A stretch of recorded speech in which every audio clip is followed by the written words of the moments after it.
I'll start with the first topic, that is the SCO.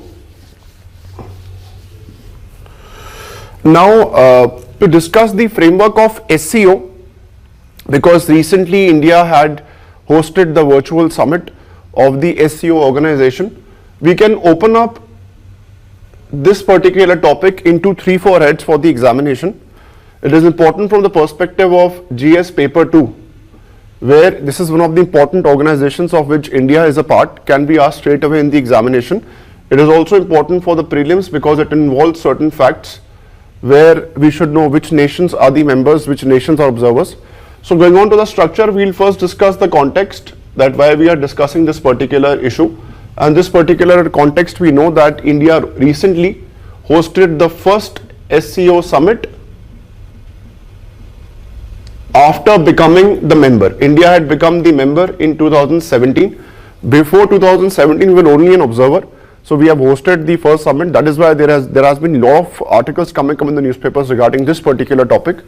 After we have discussed the context, then we'll move on to the next particular topic. This would be that why SCO is important.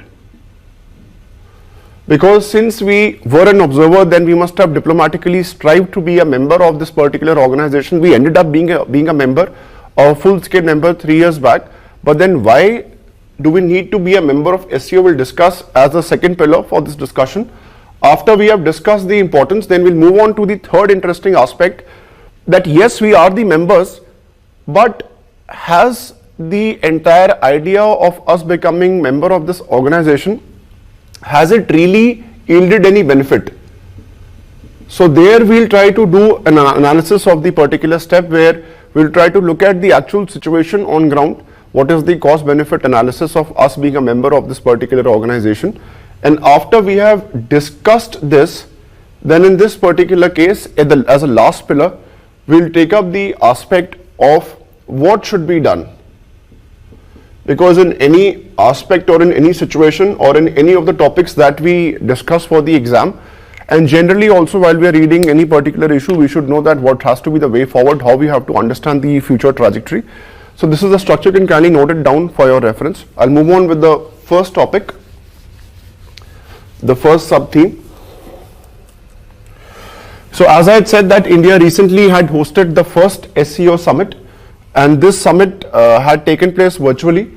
And before we just go into the details, we should just know, as it is given here, that this summit is called as the SCO, Council of the Heads of the Government. So basically what happens that there are two major meetings that happened every year for the organization. The first meeting is the Council of the Head of the State, where the members and their heads of the state, they meet. This meeting had happened or was hosted by Russia. Now the next meeting, this was the meeting of heads of the government. The earlier one was the head of the state. This is the head of the government.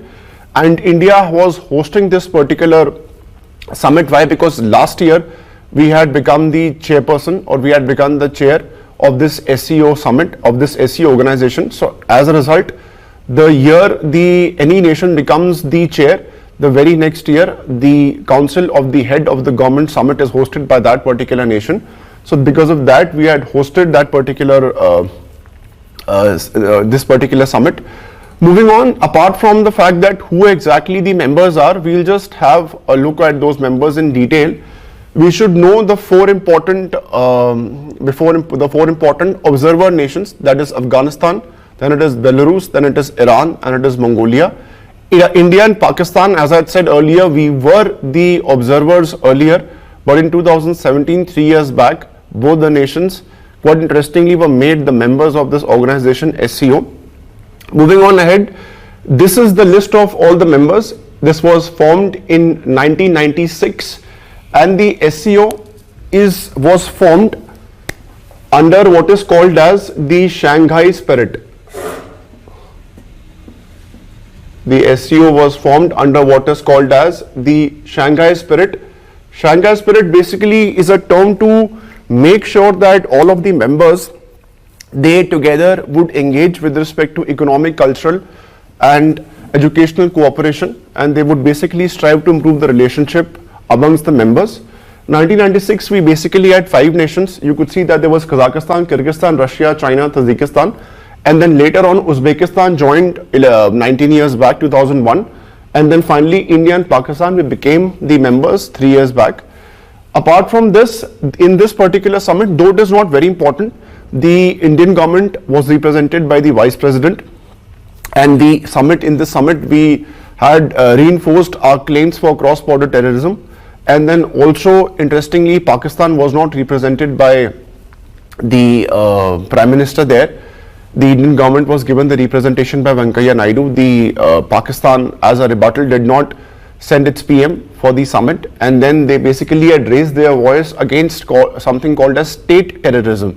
Now, this is again very interesting, though we will discuss it separately in the exam.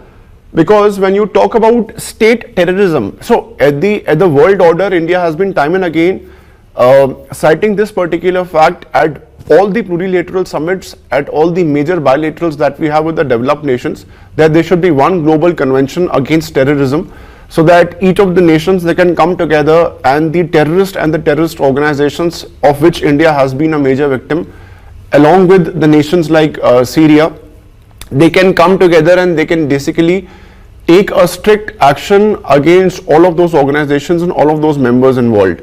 And for this international convention on terrorism, of which India has been a major flag bearer, Pakistan also has now brought in a term which is called as state terrorism. We call it cross-border terrorism because, according to India, this is what we say at the global put, and it's also true. The source of the terrorism is Pakistan, because along the borders, the proxy terrorism is again carried out by the Pakistani Defence Forces, where they train militants and they send them to India and then to create problems and ruckus within the nation. Similarly, Pakistan as a rebuttal has given this term of state-sponsored terrorism or state terrorism, where they feel that the state of India or the Indian central government has basically caused upon atrocities upon the people staying in J&K.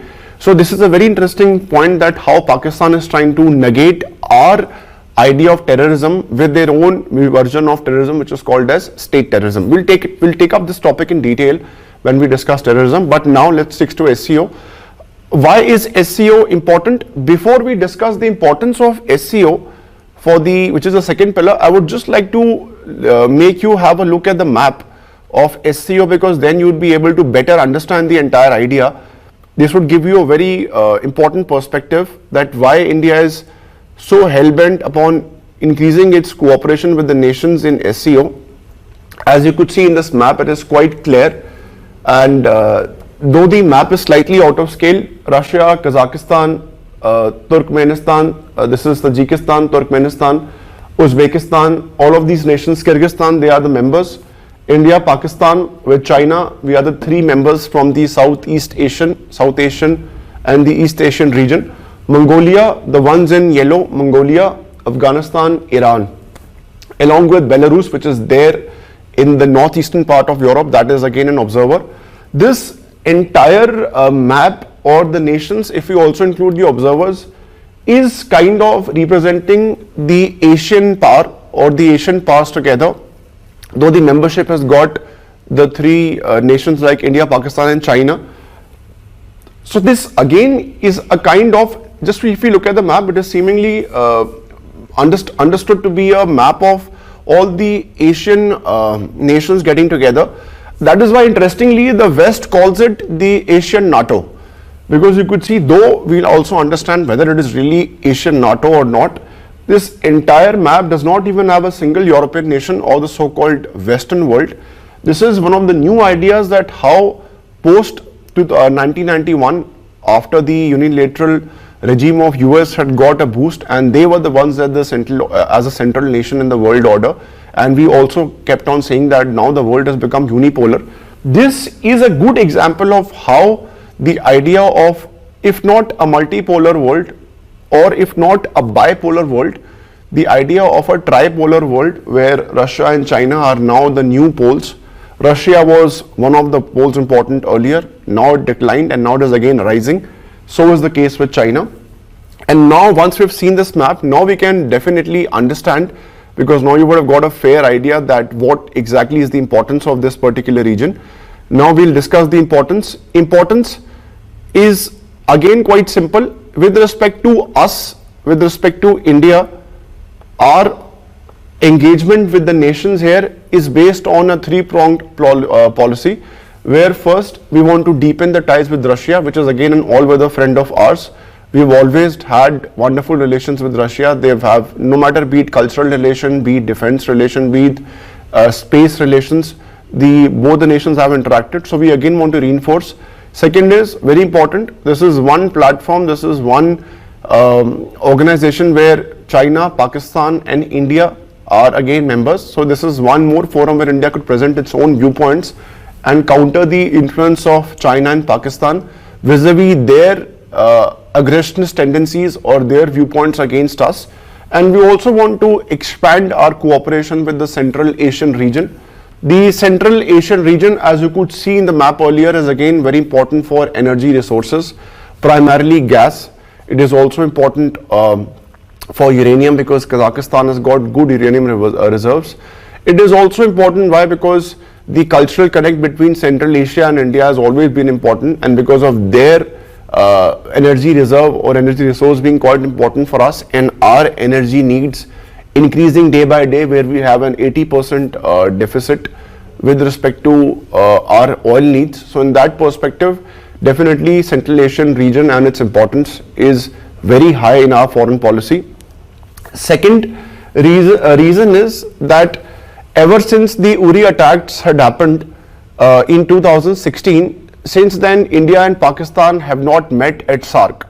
But India and Pakistan have got or have interacted at some levels within SCO.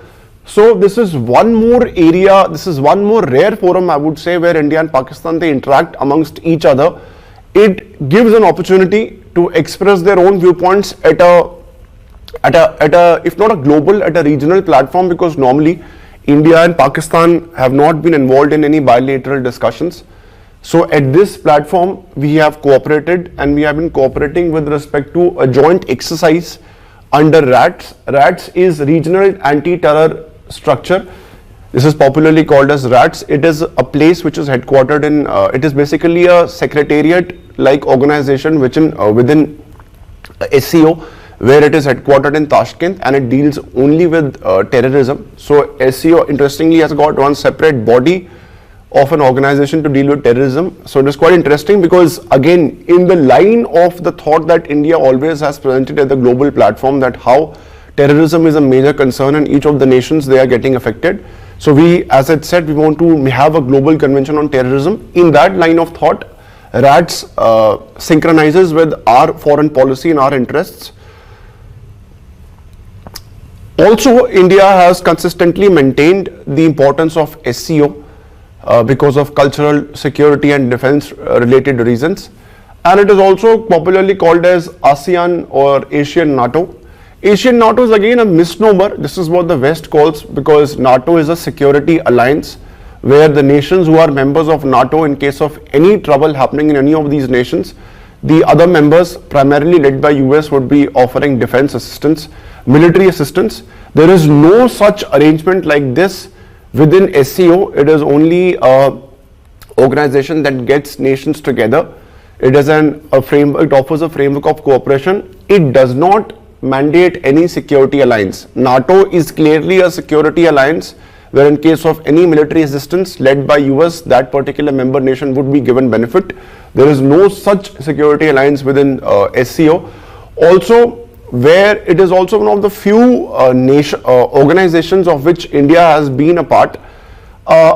India has been a part of many other organizations, but keeping in mind the present post-COVID world order, keeping in mind the recent developments that have happened, where in November in 2019, India had walked out of RCEP, and as early as a month back, the RCEP was finalized without India being a member. The Regional Comprehensive Economic Partnership, which is popularly called as RCEP, it is a free trade agreement between the 10 ASEAN nations and 5 other nations. So India was a part.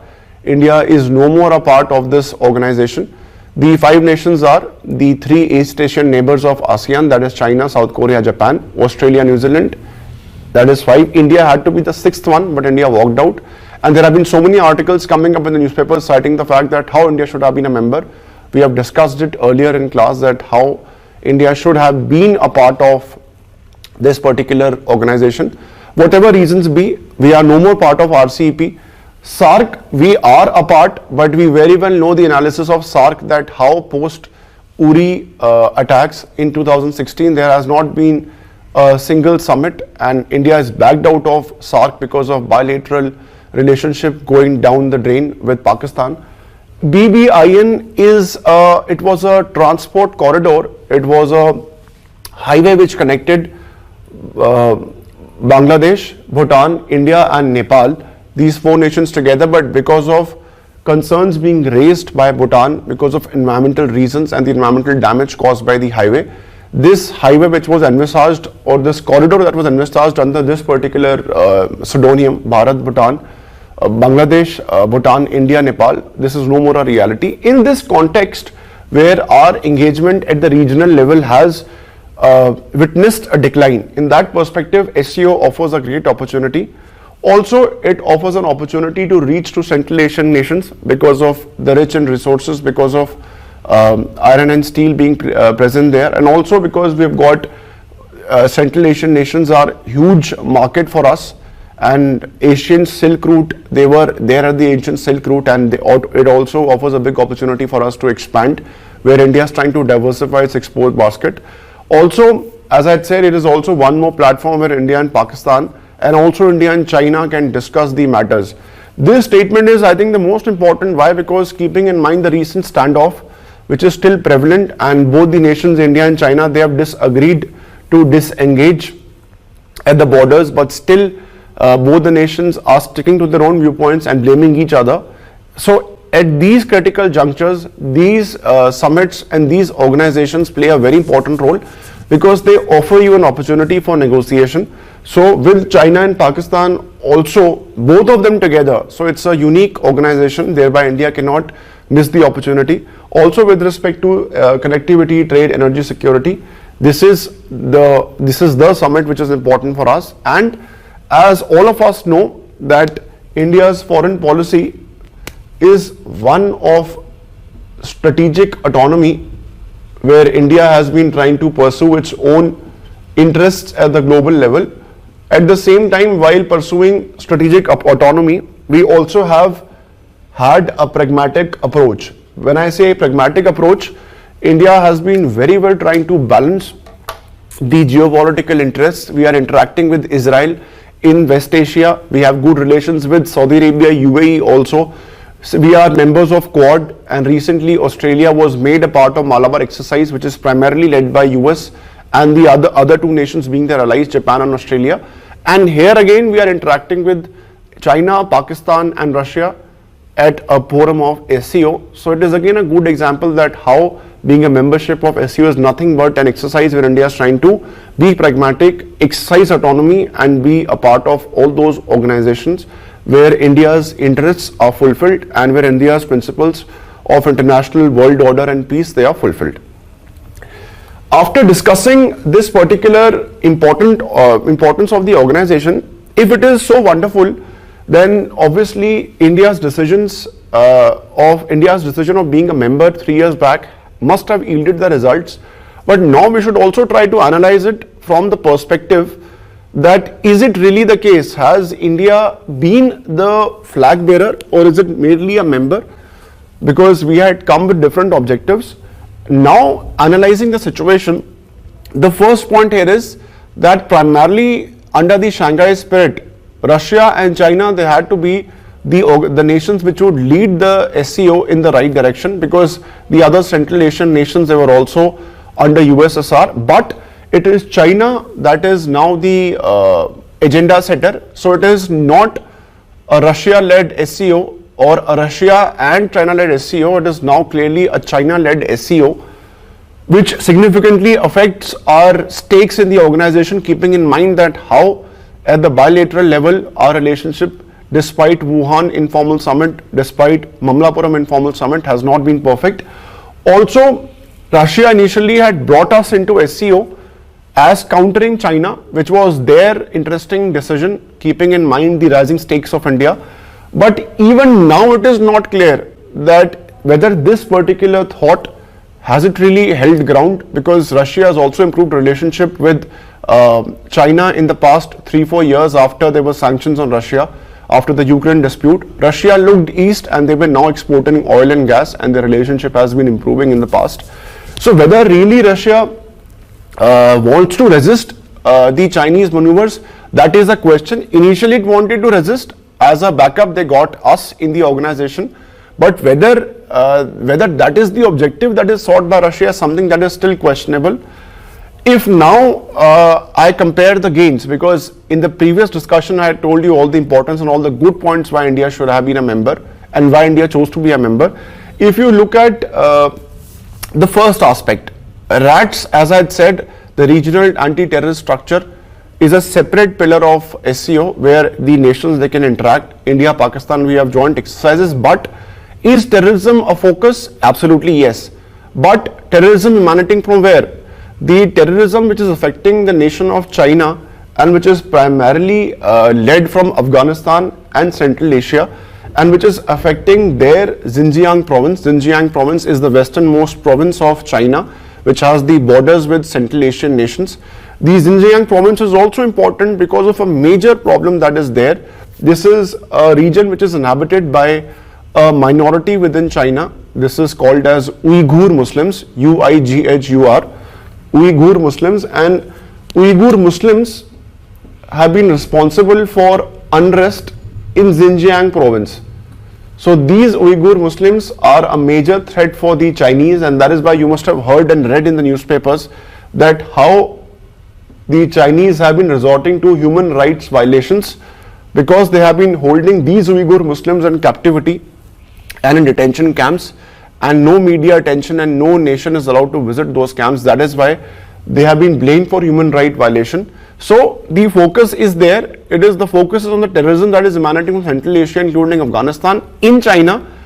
On the other hand, the Pakistan-sponsored jihadis or the organizations like Hizbul Mujahideen, Lashkar-e-Taiba, Jamaat-ul-Dawa, all of these organizations that have been creating problems for us in J&K, they are not the focus.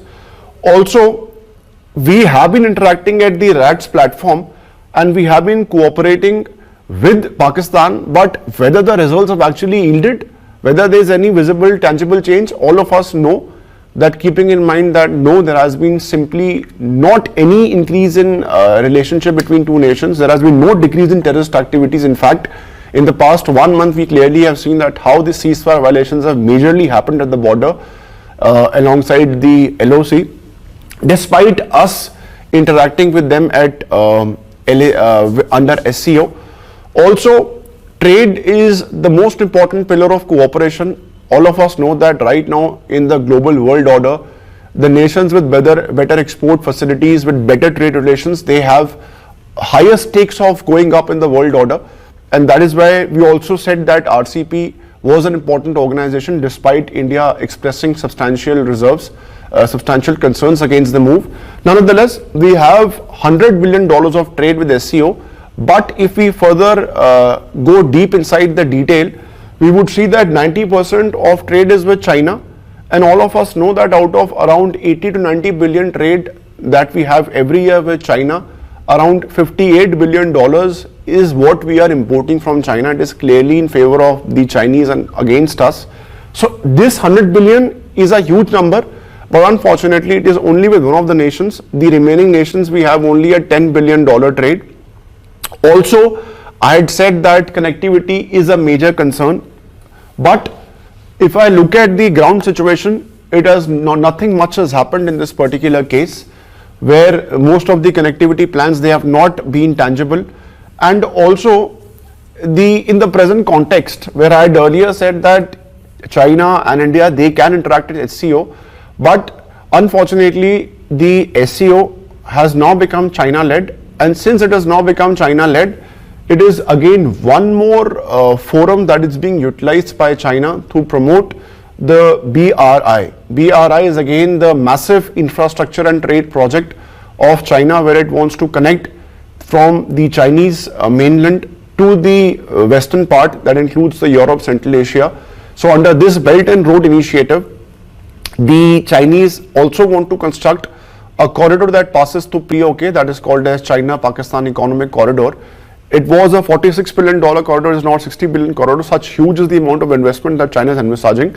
And at every portal, wherever China is a member, it is trying to portray that yes, this project is important. Similarly, the same thing is at SCO, and we should not forget that India has clearly expressed disaffection, expressed concern, because it is clearly violating our sovereignty.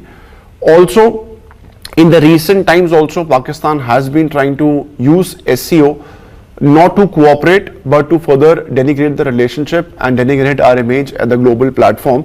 This last case is one of the examples. You can just go back and have a read, but generally just the point here is again that how Pakistan and India, and specifically Pakistan, has utilized this particular forum by using terms like spate terrorism, by further trying to push the global agenda against us with respect to the human rights violations that it blames in Kashmir. Now moving on ahead, if this is the problem, now should we drop the membership? Absolutely no. India has clearly weighed down the objectives of its own foreign policy. Then we wanted to become a member. Yes, for any international summit, for any international organization that we are members, you have to weigh in the pros and cons. We did weigh the pros against the cons. Cons are there, we have clearly seen them. But rather than just clearly citing the fact that SCO's membership does not yield any result, we should try to understand the fact that there are certain changes or there are certain areas where we could improve our interaction. Out of which first is startup. India also has a thriving startup sector. All of us know that as per Niti Aayog, we are the third largest tech startups in the world. So this could be utilized to improve our relationship with the Central Asian nations, because they are in need of technology, and India's IT and IT products, they are one of the biggest exports for us, and also major FDI has come in these services. Also, keeping in mind the present government's inclination towards promotion of traditional medicine, this is again one more area of cooperation. Also, apart from traditional medicine, medical tourism is one of those areas where India is emerging as an important hub, because for the Central Asian nations like Kazakhstan, Kyrgyzstan, Turkmenistan, Uzbekistan, India is one of those nations where they can have healthcare at an affordable rates rather than going to the West. So this is one area along with traditional medicine that should be explored by India. Next is, we will, rather than going at the scale of the government to government level, we should focus on the micro, small and medium enterprises, small enterprises in the different areas like agriculture, energy, education, pharmaceutical, INCT. Each of these areas are the areas where India has shown significant innovation. So in each of these areas, we can share that innovation with the nations of Central Asia. And for this, SCO could be the best summit, because all of them are together. Also, we can use the cultural connect that primarily deals with Buddhism. So the Indian Buddhist circuit that we had developed 5 years back as a scheme, that has already been appreciated by the Central Asian nations. And also, we need to have working groups under the sector of trade and investment. One good example is there is an SCO business conclave that is hosted by FICCI every year. So this began this year. So this particular step was a good step. And finally, the official languages of SCO are Russian and Chinese. Though this particular suggestion might seem to you as not so important or a trivial solution, but on ground, the languages, they also play a very important role in improving the connect between nations. That is why US has got not English, it has got 3 other languages as official languages, 3 or 4, whatever the number is. So similarly here, the SCO Secretariat should now also include English as a language, official language, along with Russian and Mandarin, because India and Pakistan now have been members. With these steps, the SCO organization can be fruitful for all of its members. And here I would also like to add one statement for further clarifying the idea. In a world driven by geopolitical contestations, SCO membership provides India a vital counter to some of the other groupings it is a part of, balancing out its stated policy of pursuing multi-alignments. I again repeat, in a world driven by geopolitical contestations, SCO membership provides India a vital counter to some of the other groupings it is a part of, balancing out its stated policy of pursuing multi-alignments. This statement is absolutely holding good, because let's say if this question or the statement is asked in the examination in this particular format only, let's say if we discuss this particular statement as a question for the exam, which is again quite interesting. So this statement basically says, in a world driven by geopolitical contestations, SCO provides a vital counter to some of the organizations. Right. So this particular topic can be discussed, this question can be discussed, can be asked in the examination.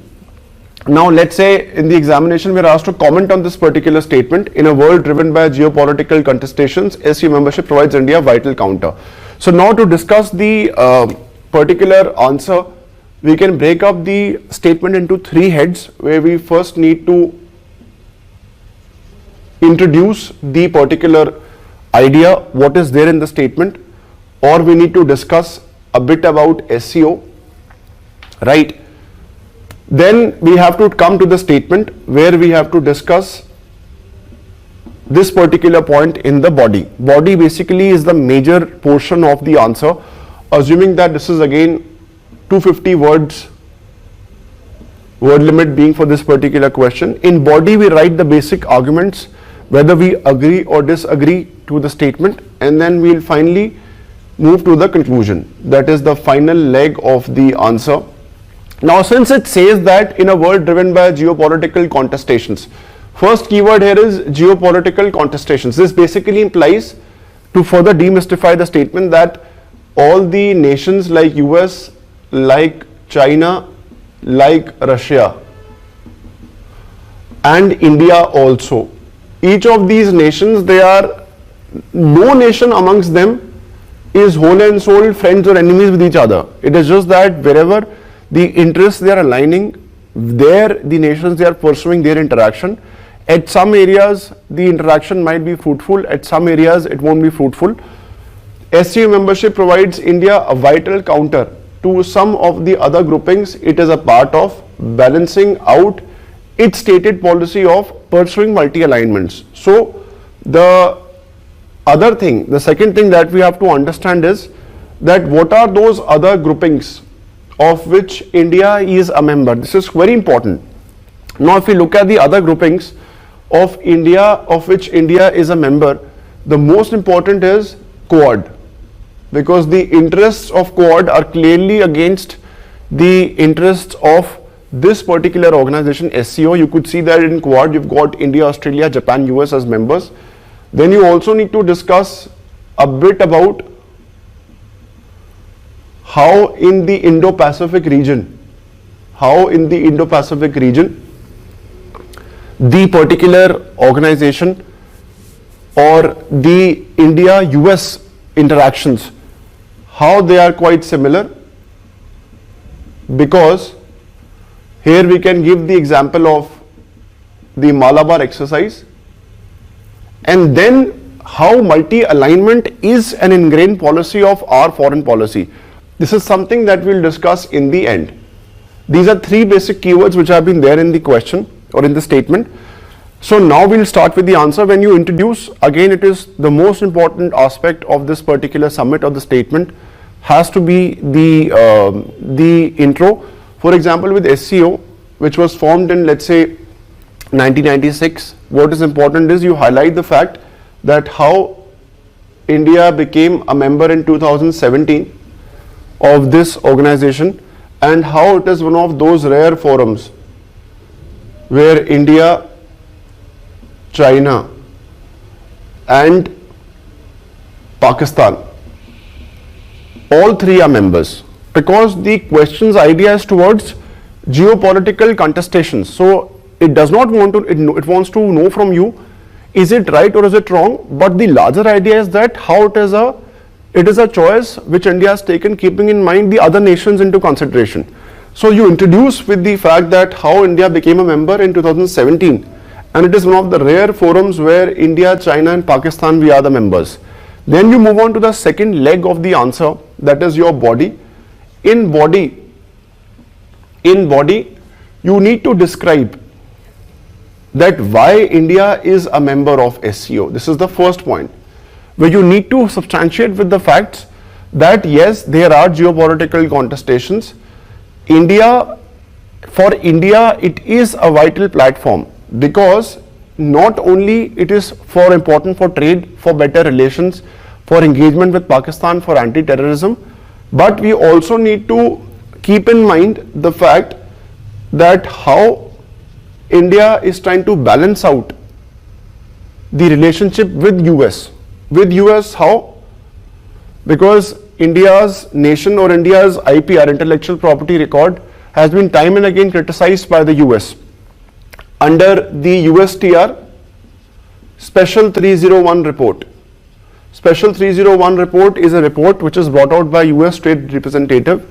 They have clearly said that India's policy does not, India's policy of IPR, intellectual property protection, does not align with US's foreign policy.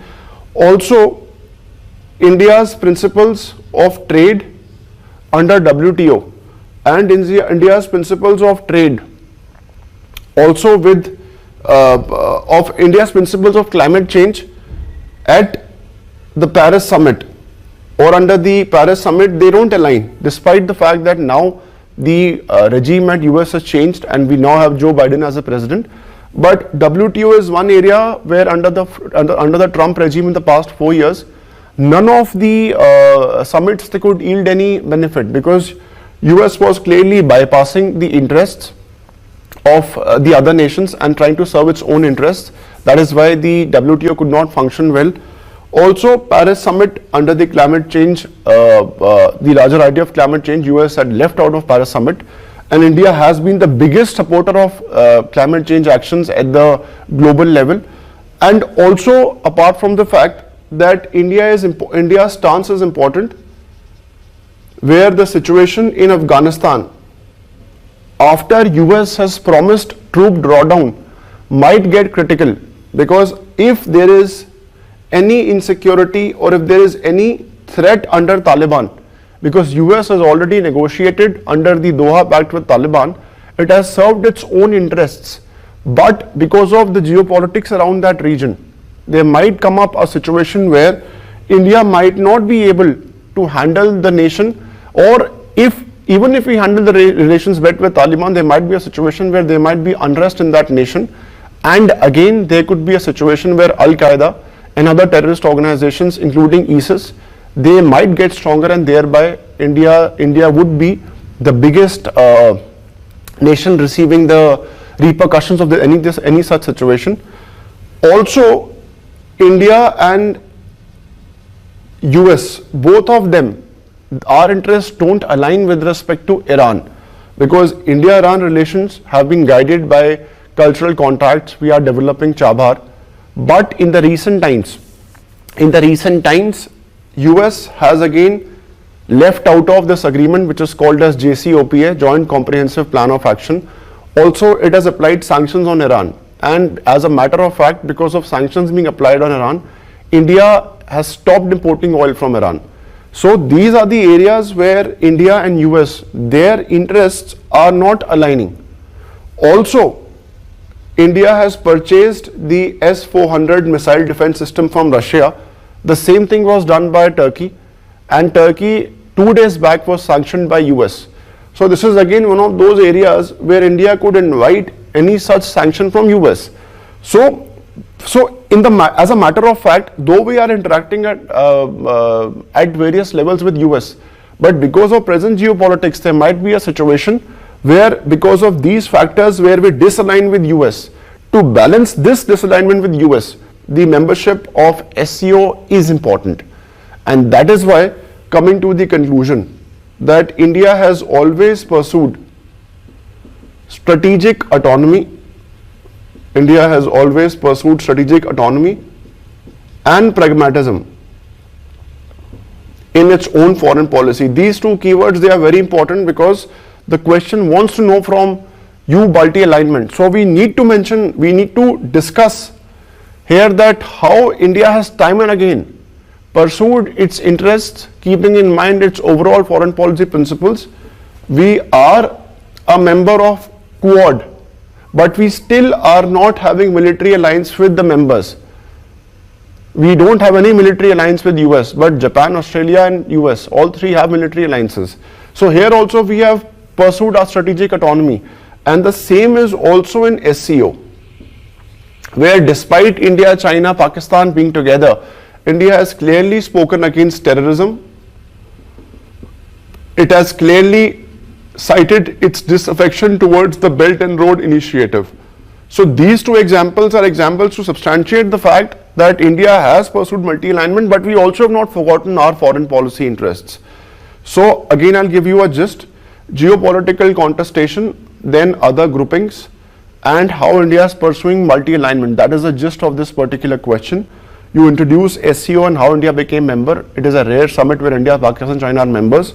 In the main body, you discuss a bit about why SCO is important, and then you also discuss that how this forum is geopolitically important because of the fact that these areas are areas where US and India, which is again, you have to mention US, that is the biggest stakeholder in the world order.